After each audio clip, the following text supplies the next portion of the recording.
Praise the lord. మన ప్రభువు అయిన యేసు క్రీస్తు నామములో మీకు నా హృదయపూర్వక వందనాలు తెలియజేస్తున్నాను. ప్రభువునందు దేవుని బిడ్డలారా, మనము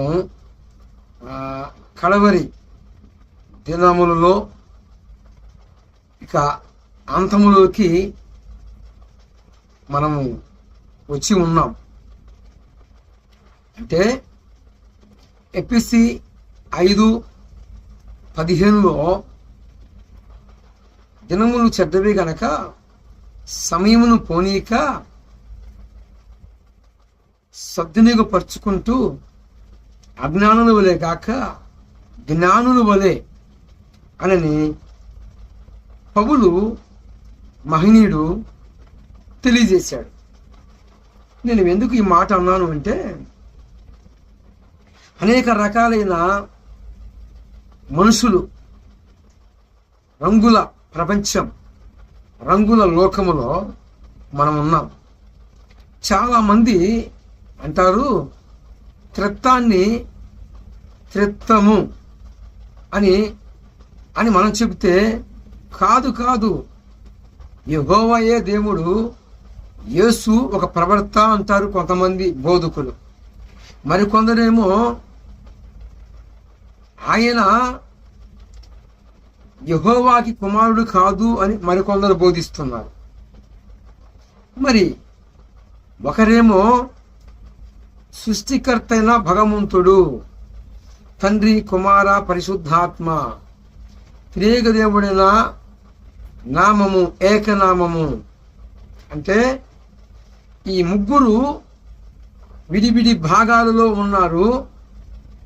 అయితే ఈ ముగ్గురు ఒకరే. ఇది ఎవరు ధరించారు? ఇప్పుడు నేను ధరించాను. ఇది ఎవరి యందు ఉంది? నా యందే ఉంది. అవునా? ఇది పక్కవారిది అనరు. నా దగ్గర ఉన్నప్పుడు, నా యందు ఇది ధరించి ఉన్నప్పుడు ఇది నాదే అవుతుంది. అలాగనే ఏమండి, సృష్టికర్తలో ఉన్న రెండు విడివిడి భాగాలు, కుమారుడు, పరిశుద్ధాత్మ దేవుడు. ఈ ఇద్దరు ఇమిడి ఉన్నారు. అంటే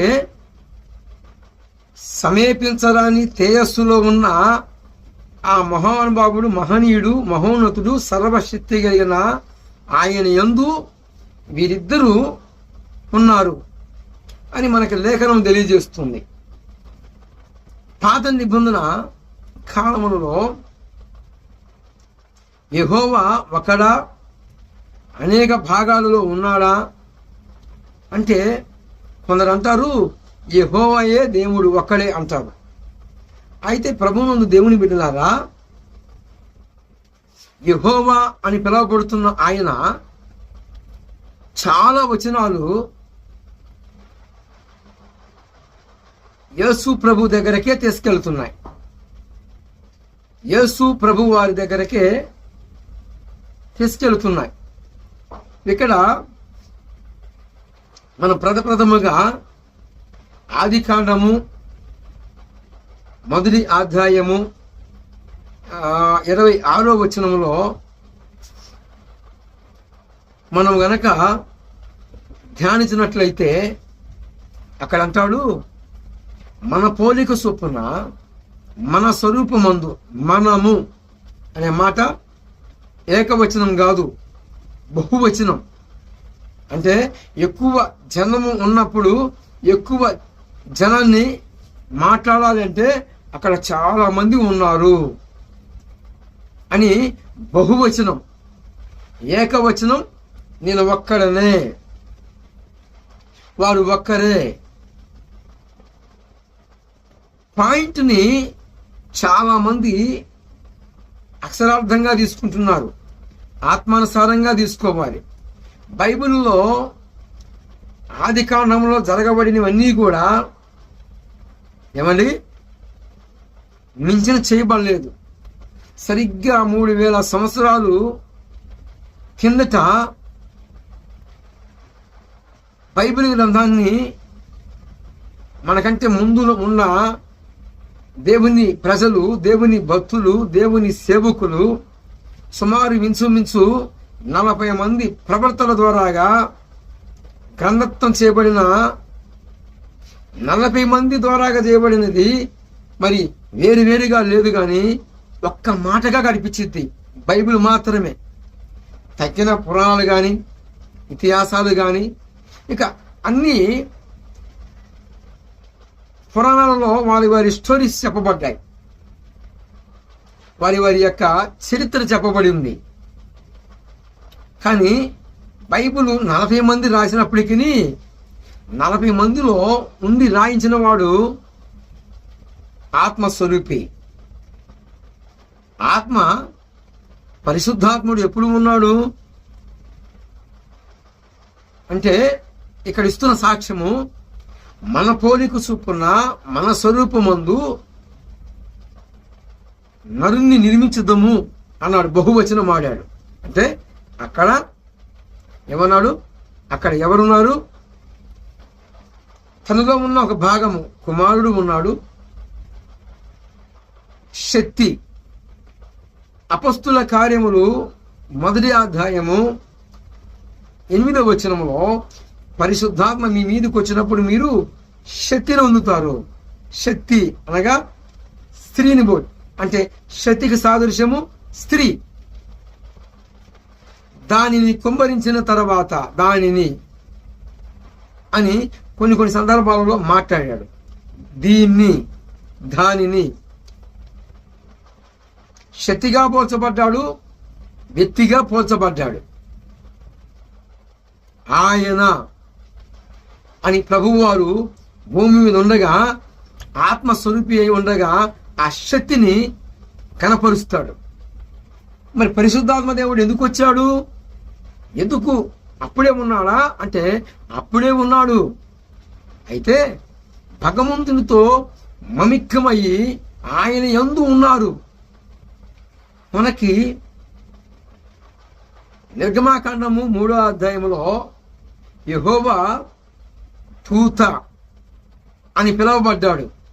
ఎవరు ఆ దూత? ఏమండి, యెహోవా దూత ఎవరు? మిమ్మల్ని అడిగితే మీరేం చెప్తారు?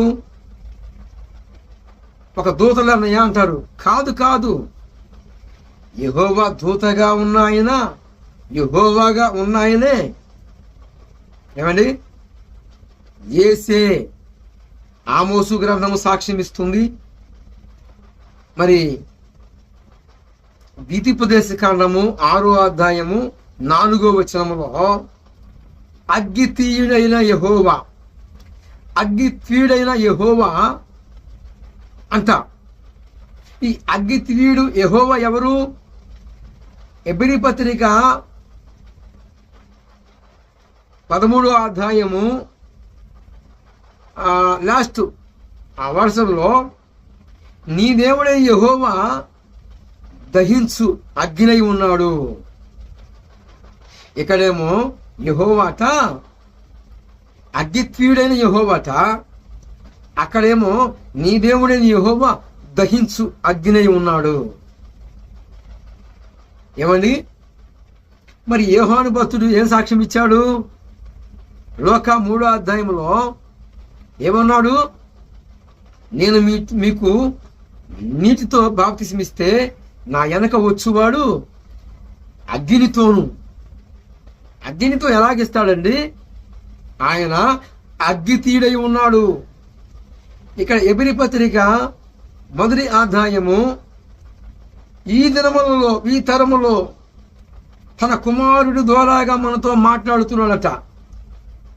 కుమారుడు అనగా తనలో ఉన్న ఒక భాగము. ఏమండి, చాలా మంది బోధకులు అంటారు యేసు ప్రభు వారు ప్రవర్తన కొందరు, దేవుడు కాదని కొందరు. ఏమండి, కీర్తనల గ్రంథము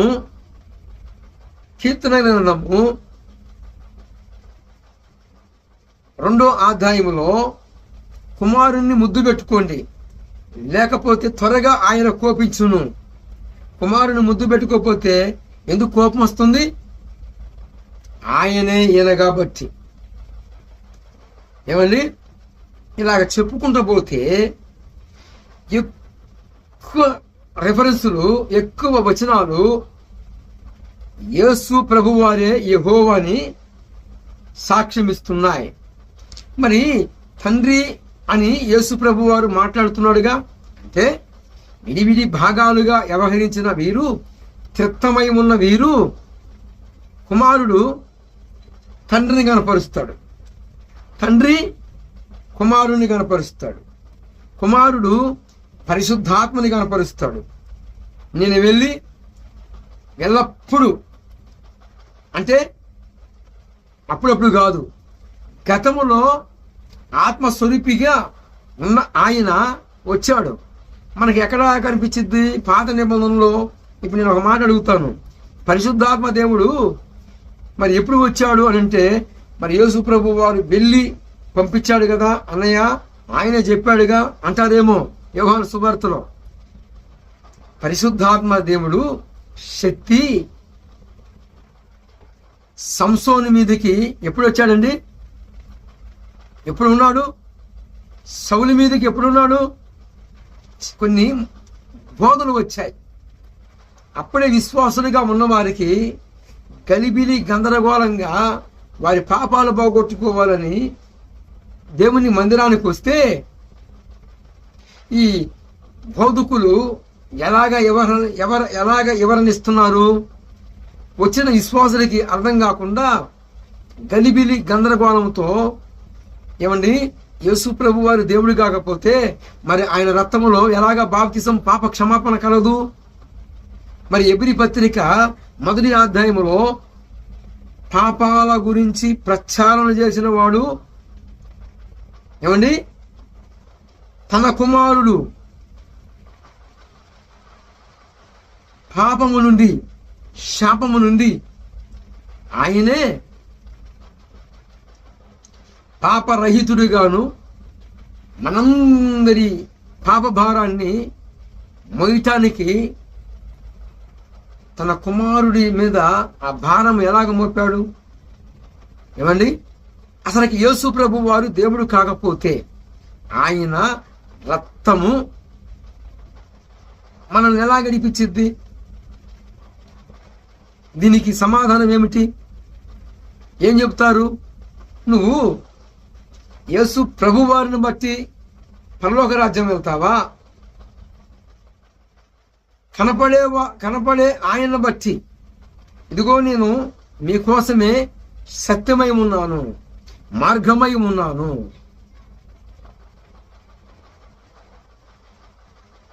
నా ద్వారానే తప్ప అన్నాడు. ఎలాగా సాధ్యము? యోహాను సువార్త 14:6లో నేనే మార్గము, నేనే సత్యము, నేనే జీవము, నా ద్వారా తప్ప అన్నాడు. నిజమైన ఆహారము నేనే.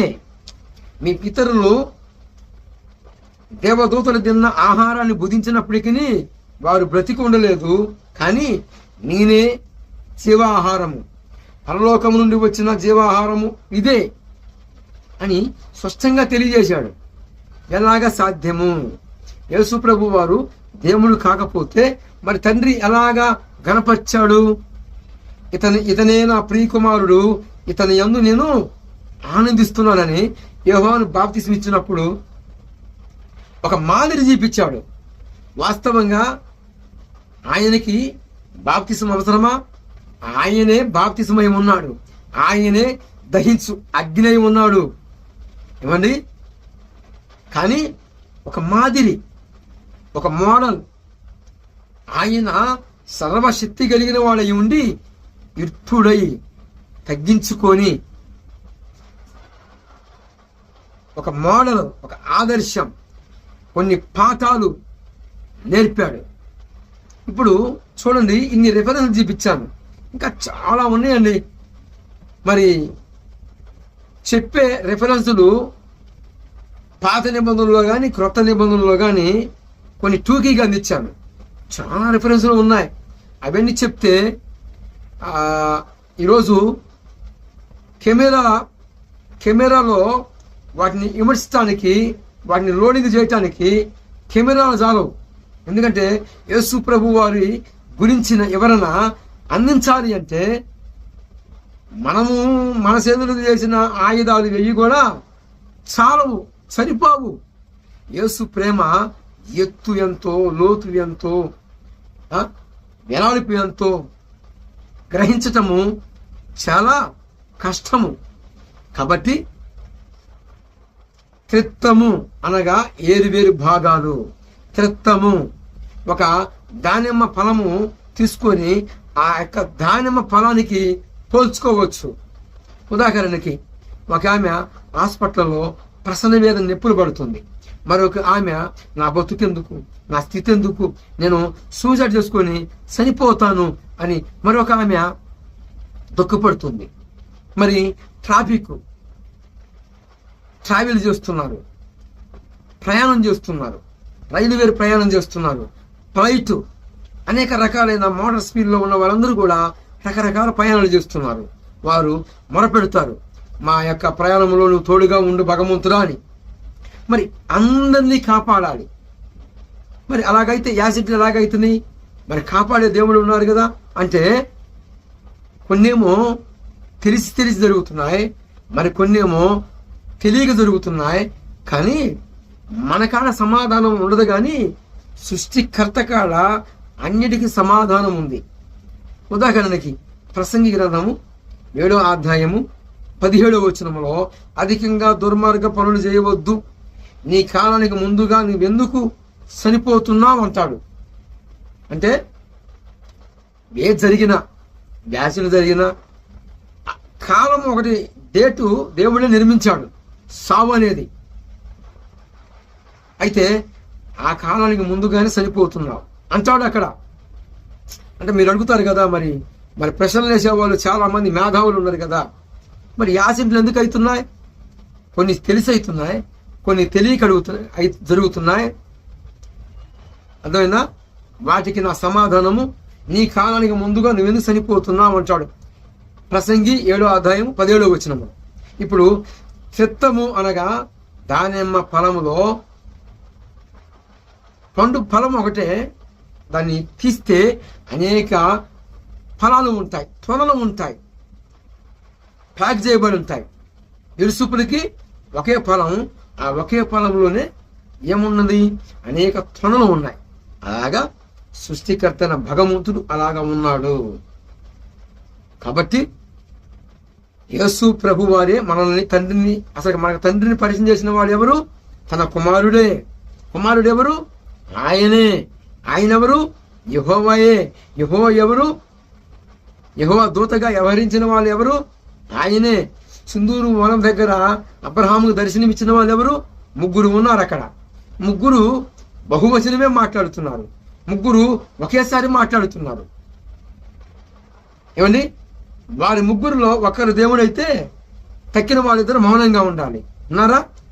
వేరే ముగ్గురు మాట్లాడుతారు. సుధుమ చేరేటప్పటికి ఇద్దరే కనపడతారు. మరి ఇంకొక ఆయన ఆడికి వెళ్ళాడు. ఏమండి? అన్ని వేళలా అన్ని విధాలుగా కాయిస్తున్నవాడు, సంరక్షిస్తున్నవాడు యేసు ప్రభు వారు మాత్రమే. పక్కాగా ఇంకా చాలా రెఫరెన్స్లు ఉన్నాయి. అవన్నీ వివరిస్తానికి, యేసే అంటానికి చాలా ఆధారాలు ఉన్నాయి. యెహోవాయే, యేసు, యేసే, యెహోవా. లేకపోతే ఆయన రక్తములో మనకి పాప క్షమాపణ నిమిత్తమైన క్రయధనం ఎలాగ ఉంటుంది? ప్రక్షాళన చేయడానికి వచ్చాడట. మన పాప భారాన్ని, మన శాపాన్ని తొలగించడానికి. కాబట్టి యేసు ప్రభువారే యెహోవాయే. యెహోవాయే యేసు ప్రభువారు. యేసు ప్రభువారే పరిశుద్ధాత్మ దేవుని యొక్క, అసలు పరిశుద్ధాత్మ ఎందుకు వచ్చాడు? యేసు ప్రభువారి యొక్క ఔన్నత్యాన్ని తెలియజేయడానికి వచ్చాడు. అందుకే ఆయన వచ్చాడు.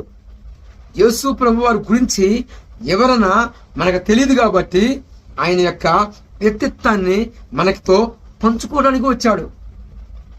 అందుకే వచ్చాడు ఆయన. ఆదరణకర్తగా. పూర్వకాలాలలో అప్పుడప్పుడు వచ్చిపోయేవాడు. యేసు ప్రభు వారు పునరుద్ధానం చెందిన తర్వాత నేను వెళ్ళి ఆదరణకర్తను పంపుతానన్నప్పుడు ఇక ఎల్లప్పుడూ మన వద్దనే ఉన్నాడు, మనతోనే ఉన్నాడు. సౌలుని విడిచిపోయిన తర్వాత ఒక దురాత్మ ఒకటి వచ్చి సౌలుని విలిపిస్తూ ఉంది. ఏమండి, అది పాత నిబంధన. కానీ ఇప్పుడు కొత్త నిబంధనలో మనతో ఉన్నాడు, ఉంటాడు, ఆత్మస్వరూపిగా, శక్తిగా, వ్యక్తిగా. కాబట్టి తండ్రి, కుమార, పరిశుద్ధాత్మ త్రియేక దేవుడైన యేసు ఏమన్నాడని, యేసు నామములకి బాప్తిసము ఇవ్వాలి. పేతురు, పౌలు మహాభక్తుడు ఏమండి యేసు నామంలో.